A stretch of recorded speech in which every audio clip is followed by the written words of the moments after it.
Welcome to the Business of Content Podcast, a place where you can learn how to use digital and social media to drive your business and personal brand.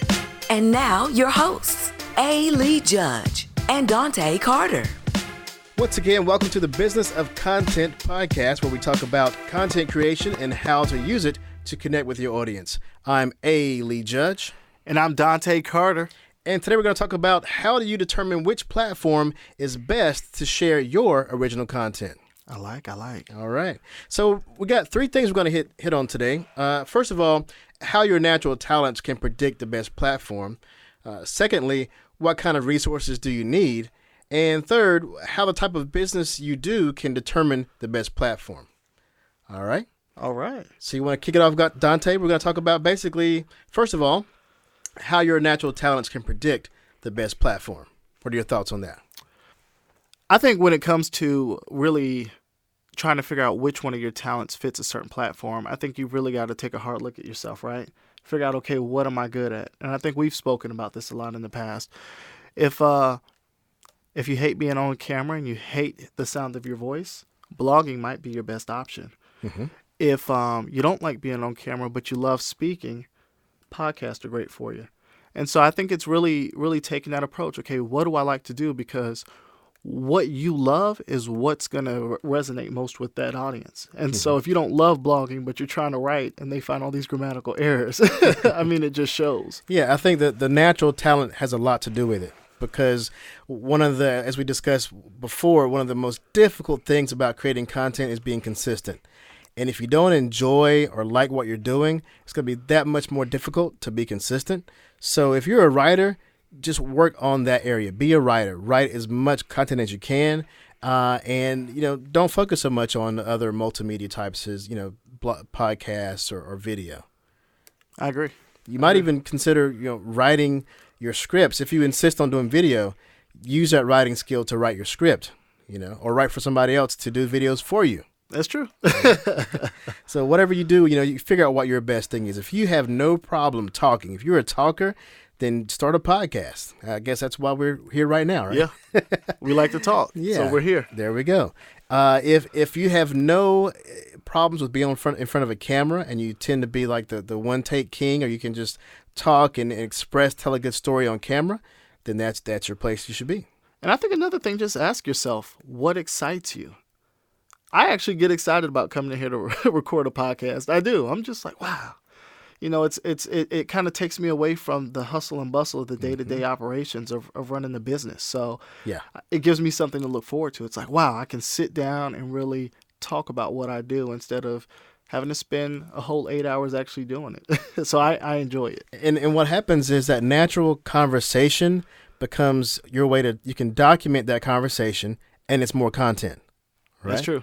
The reason why I wanted to start a podcast myself was I found that I was often in very deep, valuable conversations.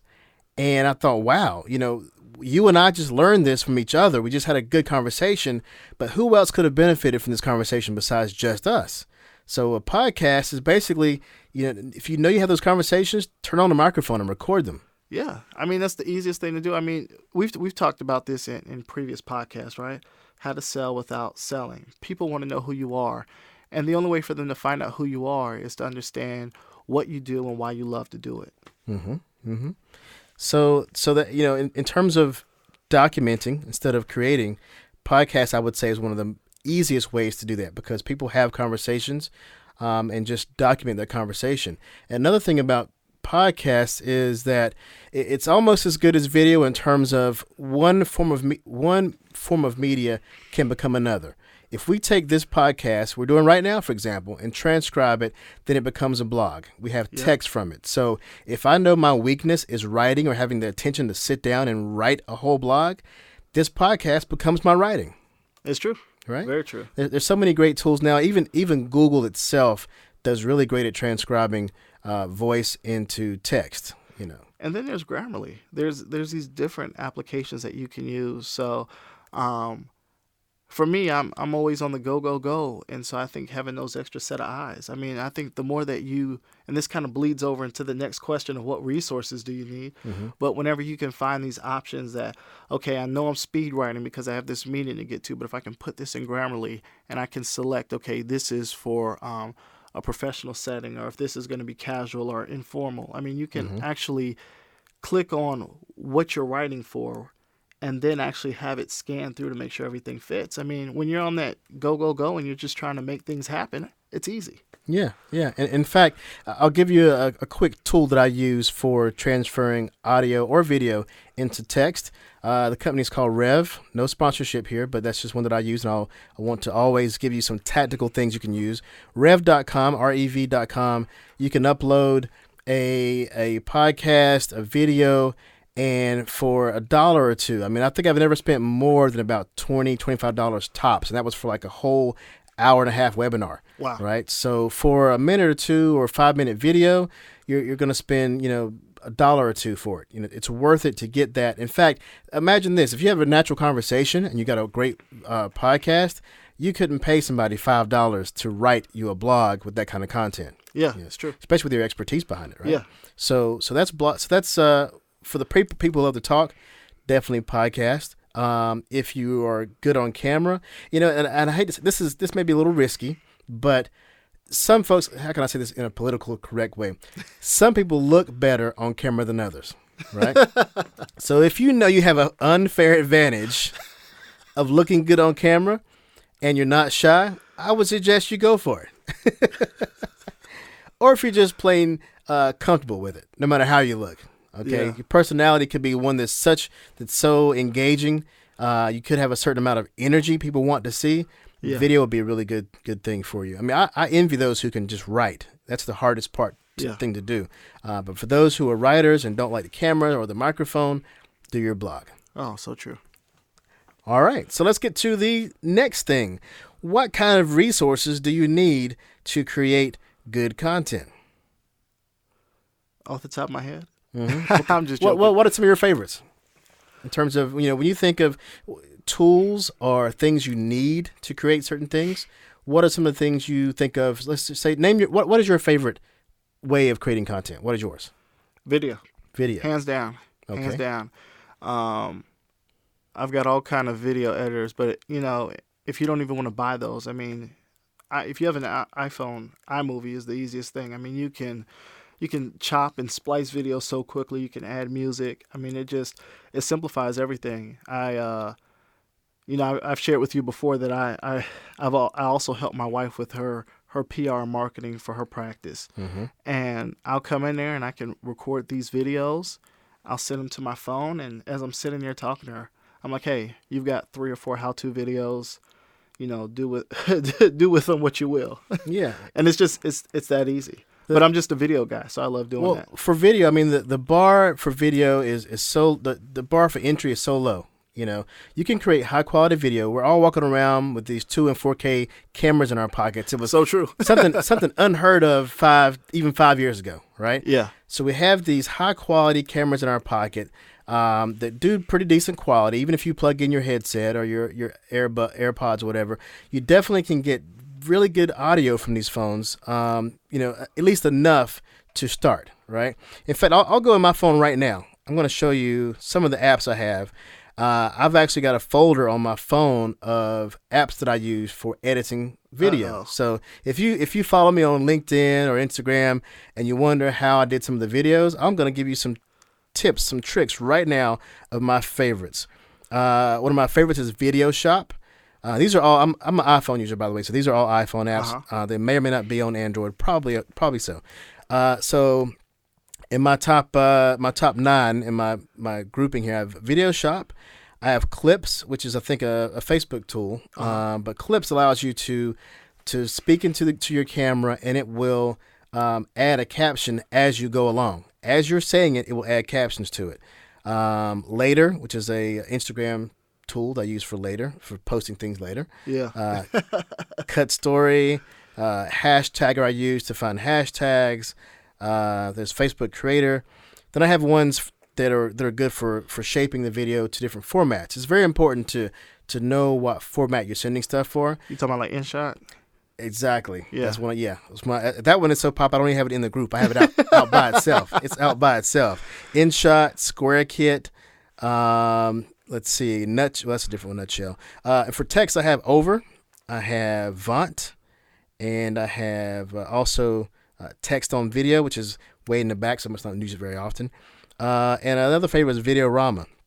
But I will say Video Shop, Clips, SquareKit, and InShot, my favorites, because I can say, okay, this is going to be for Instagram. I can take one video, reshape it for Instagram, reshape it for LinkedIn, reshape it for YouTube, add text, add narration. So those are my favorite tools.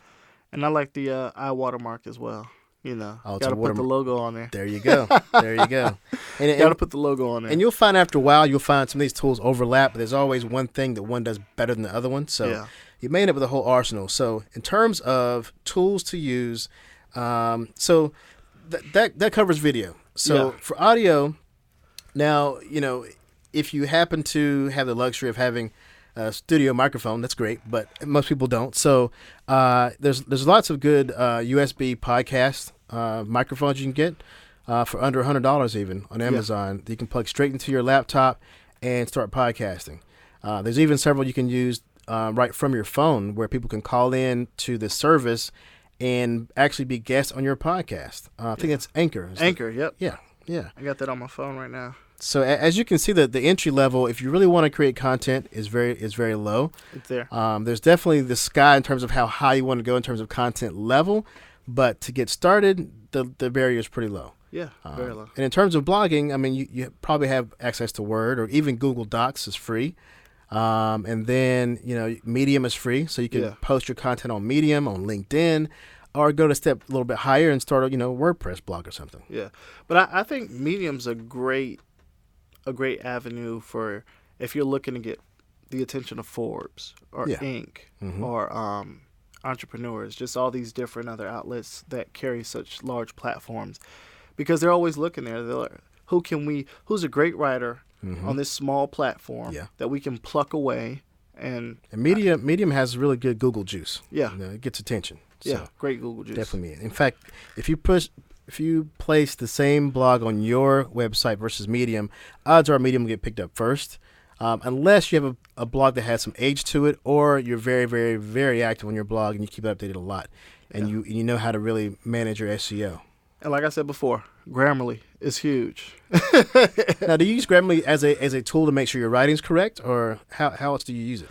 Well, like I said, there's ways for formal writing, informal writing. There's some times where I'm writing informally, but I'm so used to, making sure my proposals are together that Grammarly's like, yo, dumb this down a lot. It's a great piece, but you're not writing to where you're going to catch a whole lot of eyes and ears.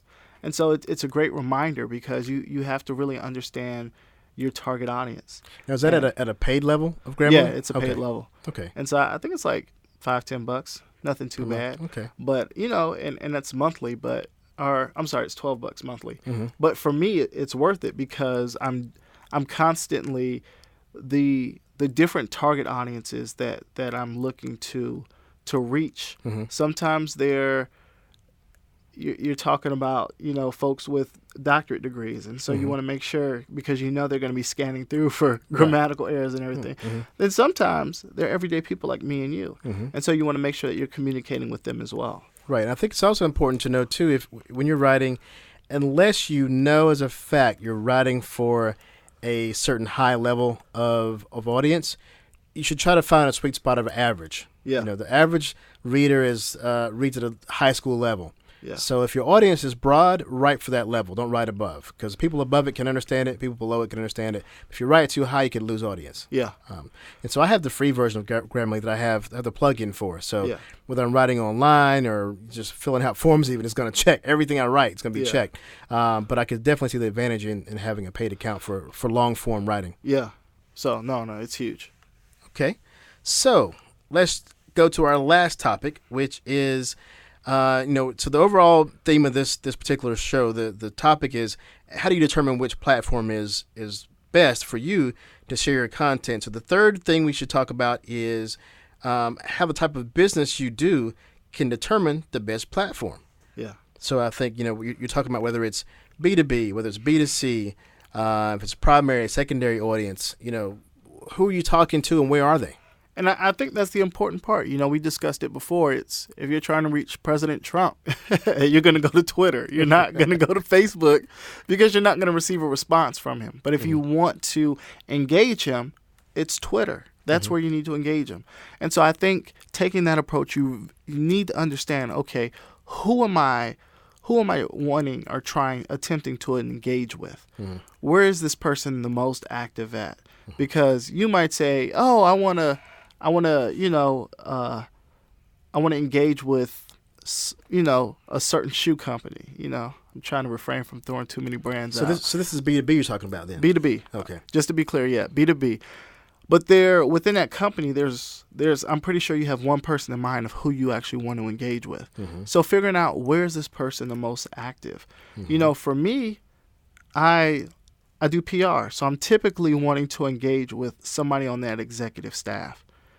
9 times out of 10, those executive staffers are the most engaging on LinkedIn. And so it's easier for me to go on there and engage them. Maybe start liking a few posts, comment here and there, and then they respond. And then we kind of open it up to, hey, let me send a private message. Yeah, my initial thought was the first thing you want to do is to determine the demographic of your audience. Okay. But I think before that, you made me realize it's not so much the demographic of your audience, it's also, are you looking for a prospect or an audience? Yeah. So in B2B, you're looking for a prospect. Correct. You want to determine where is your prospect. Is your prospect that one person, that one potential customer?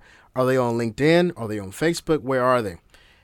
On the other side is B2C. Where is your audience? You're speaking to a lot of people. Is that mass of audience likely to be on Instagram? Is it likely to be on Facebook, LinkedIn? Where will they be as an audience, as opposed to, I need to make a deal with one person. Where does this persona of a person spend their time? Yeah, so with the B2B, yeah, it's LinkedIn, go in there, engaging them. But if you're talking about B2C, it's okay, where are they most engaging? When I think of B2C and I think of that mass of people, a lot of times they're most engaging where? On Facebook. That's where you can really put together, a great post, really targeting them, really engaging that audience, getting feedback, getting them to really start commenting on these posts. But it's like sometimes, depending on that community, I guess you can say, it may be Instagram. Because there's a lot of business that takes place on Instagram. Instagram's really up there as well. So I think it's really identifying, okay, where is this group of folks, whether it's a nonprofit, regardless of the foundation, just figuring out where they're the most active.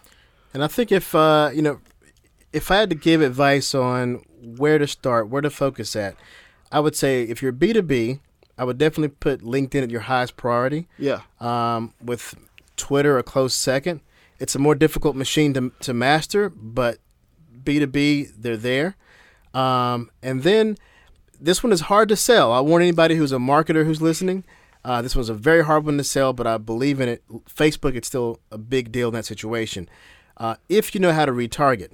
If you know how to retarget, choose your audiences, upload your databases and target people specifically on Facebook, because at the end of the day, when mom is talking to the kids in college, or when the kids talking to each other, or when that high-level CEO is seeing what his cousin did on vacation last week, he's on Facebook.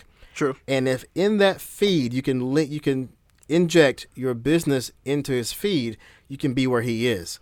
But again, I said that's hard to sell from a marketing standpoint. If you're a marketer, to sell to the C-level of why am I spending money on Facebook? But the bottom line is, businesses sell to people, not to businesses. Yeah. So people sell to people, businesses sell to people, not to businesses. So you got to get to where those people are, and everybody's on Facebook. Everybody. Facebook still carries the largest audience, hands down. And so I think that's where that understanding, back to my comment before of, whether it was a certain, shoe company, that's why it's very important to identify, okay, who do I want to contact within that within that company. Who's going to be the best person for me to make that connection? And not only that, also really identifying, is there somebody that I'm connected with on these social media platforms that can connect me with that person? And so I think, to your point of marketers, I think there's a way to do everything. And I think, to your point, it's possible.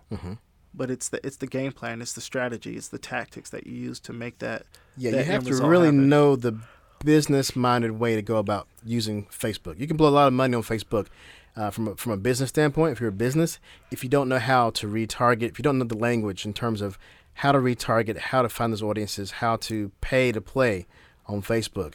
Facebook isn't a place, I don't think, for a business to be social. Unless they have some amazing ad agency making funny commercials. It's a place to pay to play, and it's a good place to pay.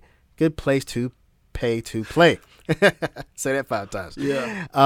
But now, so from a B2C standpoint, Facebook is the king. Yeah. Along with its child Instagram, so to speak. I would say from a standpoint of choosing where to be there, it depends on what you're selling. If you're selling something that's more visual, like if you're selling clothing, art, even lifestyle, you may do better off on an Instagram, where you can visualize what you're doing, where someone can see it and feel like they've experienced that thing you're selling. Facebook is very general, to where you have to actually do a lot of targeting, even socially, and given the algorithm and what these companies are in business for, Facebook, LinkedIn, and even Instagram, if you're a business, you're going to have to pay. That's what they're built for. Don't think you're going to be social from a business standpoint and get a lot of attention, because their business model is for you to pay to be on there. So keep in mind, from a business standpoint, yes, you're going to have to pay more likely to be successful in any platform you're working on. Yeah, and I think that's where you have to really get away from that thought of sell. It has to become that whole, how do I engage my audience? What can I tell them about my company that they don't know? What stories can I share? What do they know the story of our founder? You know what I'm saying? Really telling stories, because when I watched the movie Founder about the whole McDonald's story, I was just blown away by it. I was just like, man, all of this happened with McDonald's, this company that I grew up loving. And it's just like, it blows you away. But what I'm saying never knew it the whole time. Yeah. But it's when you actually sit down and you really start to tell these stories, it impacts your audience. I mean, they grew up loving you. It's kind of like when they made the Walt Disney movie with Tom Hanks. It was, you guys already love Walt Disney. Let's reintroduce you to the man. And if you can get your audience on Facebook or Instagram to tell that story for you, that's how you can be social without spending money. Yeah. Get people to tell your story for you. Influencer marketing. All right. I think that should wrap it up. We covered those 3 things pretty well, I think, today. Yeah, in depth. I love it. Definitely. So be sure to follow, vote the podcast up, and we will catch you next time. I'm A. Lee Judge. And I'm Dante Carter. Where can we find you, Dante, online? Hey, you guys can find me at cartermedia.net. Yeah, I have my blogs. I have the podcast up there as well, sharing those, putting those up. Yeah, it's all about hacking that algorithm. There you go. But we're going to help you do it too. Yeah, so my favorite hangout, this is A. Lee Judge. I'm going to be on LinkedIn most of the time, LinkedIn, Facebook, but also check out the website, Monsta, Monsta.com, and we'll catch you next time. Adios. Thanks for listening. Thanks for listening to the Business of Content podcast, brought to you by ContentMonsta.com and Carter Media. If you enjoyed the show, please don't forget to give it 5 stars and subscribe to the show on your favorite podcast platform.